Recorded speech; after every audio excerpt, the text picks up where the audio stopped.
Hello and welcome to Lily de Silva, lesson 1. What I'll do here, if you go to page 1, lesson 1, I will just read slowly through the words without saying what they mean, because you can just follow their meanings in the English equivalent given next to them. You'll see the first one, masculine nouns ending in a. Pali has 3 genders, same as Latin and ancient Greek, well, and modern Greek as well. Masculine, feminine, and neuter. At the moment, we'll be dealing just with the masculine. Masculine nouns can end in a variety of endings. By far the most common are those ending in a short a. What I would urge you to do, because we're talking here about these nouns given in the stem form, that is before they have a grammatical ending to make them nominative, accusative, genitive, instrumental, and so on. Look at the video on my YouTube channel called Roots and Stems. It's important to know what they are. These will be using these words and concepts a lot, so it's quite easy to grasp, hopefully. So please watch that video so that you can understand exactly what we're talking about with roots and stems. Here we go. Buddha, Tathagata, Sugata, Manusa, Nara or Purisa, Kassaka, Brahmana, Putta, Matula, Kumara, Varnija, Bhupala, and 3 words for friend, Sahaya, Sahayaka, and Mitta. Note we have a difference between long vowels and short vowels. The vowels a, I, and U can be short or long. A, I, U, U. It's very important in Pali to make the distinction, because the distinction can alter the meaning of a word. They can be 2 entirely different words. The long is indicated by a long dash over the letter called a macron, from the Greek word meaning big or long. Note also that where a consonant is written doubled, hold it longer. So, for example, we see the word kasaka, farmer. If you look over into the right-hand column under verbs, plough, he ploughs, is kasati with a single S here. So the farmer, kasaka and kasati. Again, it makes an important difference between a single consonant and a double consonant. They can result in entirely different words being said. So it's important to get that distinction right. I'll now read down the verbs. Bhasati, pachati, kasati, bhunjati, sayati, passati, chindati, gacchati, agacchati, dhavati. Again, to highlight the distinction between the single and the double consonants, the words for ploughs and seas, they rhyme with each other apart from the doubling of the consonant. So listen well, kasati as against passati. Kasati, passati.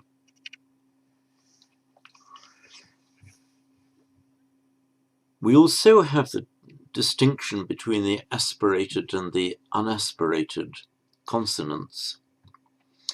If you look at Buddha, and then the top word in the right-hand column, bhasati, the ba, bha. So we have the distinction between a ba, pa, ba, bha, da, dha, and so on. So Buddha, we have both phenomena in the same place. We have a doubled consonant, the double D, and it's aspirated as well, as the second one's got a puff of breath after it. So Buddha. I'll give you another word where it's without the S. The word for word or sound is saddha, no aspiration. Now listen to the difference. Saddha, Buddha. Saddha, Buddha.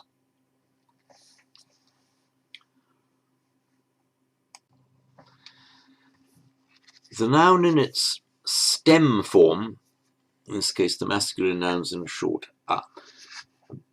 The stem form, and you'll see more of this in, if you watch, as I hope you will watch, the video roots and stems, is just, so to speak, the quotation form given in a dictionary, for example, or if we're talking about the word, not in a grammatical context, but about the meaning of the word. What does Buddha mean? What does Nara mean? It's only when the word then is in a sentence and it's got to have the right ending to indicate what function it's playing in that sentence. If a masculine noun of the a stem, the short a stem, is the subject of the sentence, then the final a changes to an o. So you see here, naro, matulo, kasako, down at the bottom of page 1. In the plural, the short a becomes a long a. So, nara, matula, kasaka. Now, just as the nouns change their endings between singular and plural, equally the verbs change their endings. Now, the first verb we're shown here is bhasati, he speaks. The root is bhas. By the way, in common with linguistic usage or teaching usage, this tick represents the mathematical square root sign. So when that is written in front of letters, that means, sorry, anyway, we're talking about the root bhas. Now that word would never be used in that raw form on its own in a sentence. That is just the irreducible minimum, the root, before things are added to it. It undergoes changes to indicate whether it's present, or it's past, or it's future, or it's a participle, or whether it's singular or plural, and in the singular which person, the first person I, second person you, third person he, she, it, and so on. A majority of verbs, by no means all, but a majority of verbs form their verbal base. Some people call it verbal base, some call it conjugational stem. It's referred to as a verbal base in this grammar.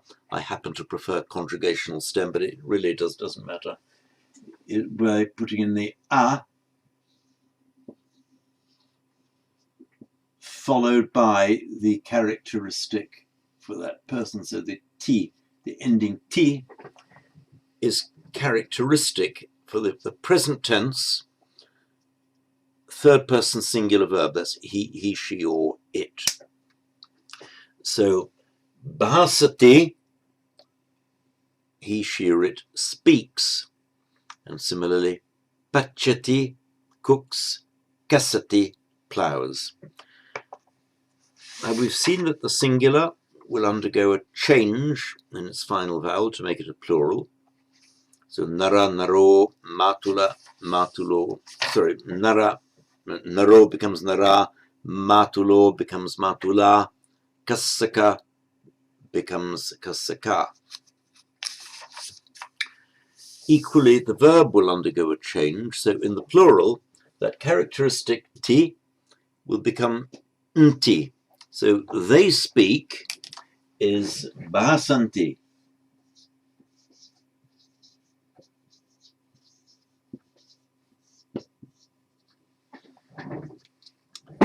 Those of you who know Latin will recognize there that a majority of Latin verbs in the present tense and most of the past tenses as well, the third person singular will end in a T, and that T will become more often than not an NT in the plural. Those of you who know French will know that that NT ending is characteristic of virtually all verbs, all parts of all verbs in the third plural. That is, they do so and so. Almost all of them end in an NT, whether it's pronounced or not, in French that is. And this reflects, this is a modern survival of this very ancient form, the T and the NT. Now we look at simple sentences here. I'll read them out. I won't translate them because you've got the translation right next to you on the page. So it says number 4, examples in sentence. Naro bahasate, matulo pachati, kasako kasati. Now in the plural, nara bhasanti, matula pachanti, and kasaka kasanti. If you mix up the singular and plural, you'd be understood. Not that you'll ever be speaking to be understood, but if a foreigner did that, he would be understood, though it would sound wrong. Just as it would sound wrong in English to say men speaks or uncles cooks. You'd be understood, but it's just bad English. So it's the same. You've got to match the number, that's singular or plural, of the subject to the correct singular or plural or first, second, and third person for the verb. Now I will read slowly through the short and simple sentences in exercise 1. I won't translate them for you because there's a very small vocabulary has been used here, and all of the words are translated for you in the vocabulary on page 1. So just follow as I read them. Bhupalo bhunjati, putta sayanti, varnija sayanti, buddho passati, kumaro dhavati, matulo kasati, brahmana bhasanti, mitta gachanti, kasaka pachanti, manuso chindati, purisa dhavanti, sahayako bhunjanti, tathagato bhasati, naro pachati, sahaya kasanti, sugato agachati. If you look through these simple sentences, imagine now that they were words that you didn't know the meaning of, and you would see, well, some of them end in O, some of them end in a TI, others end in a long A, and others end in NTI. So even if you didn't know what those words meant, you would be right, say 99% of the time. If you saw a word ending in an O followed by another word ending in a T, you would be right 99% of the time in saying, the word ending in an O is a masculine singular, it's nominative, it's the subject of the verb, and it's the subject of that following verb that ends in a T. And similarly, if you saw a word, these words you didn't understand, one ending in an R, followed by another word ending in an NTI, and T, you would be, again, right 99% of the time saying, that is a plural noun ending in R, followed by a verb in the third person plural. So the shape of the word will tell you what its functional structure in the sentence is, and that will happen with you time and again in Pali, even if you don't know the word itself. Just by seeing the form and shape of the word in the sentence, you at least will know what its function is, whether it's a noun, whether it's a verb, whether it's the subject of the sentence or the object in the accusative, or whether it's in the instrumental, the instrument by means of which something is done. So that is why it's vitally important to remember these endings, because that will show you what the word's function is in the sentence, even before you know the meaning of the word itself. Now we have exercise 6 here translated into Pali. At the moment, I'm not proposing to do that. The vast majority of people who are learning Pali are learning it so that they can read the scriptures in Pali rather than compose Pali or speak Pali. So I propose to skip over these exercises, the English to Pali. If, however, there's a demand for it, if people want to do it, just to exercise their brains more, to fix the grammar better in their minds. It does, I'm not saying it's completely useless, it does have its uses. So if there is a demand for it, then I will certainly include the English to Pali exercises in the teaching. There we are, that's it for lesson 1, and I hope you'll join me for lesson 2.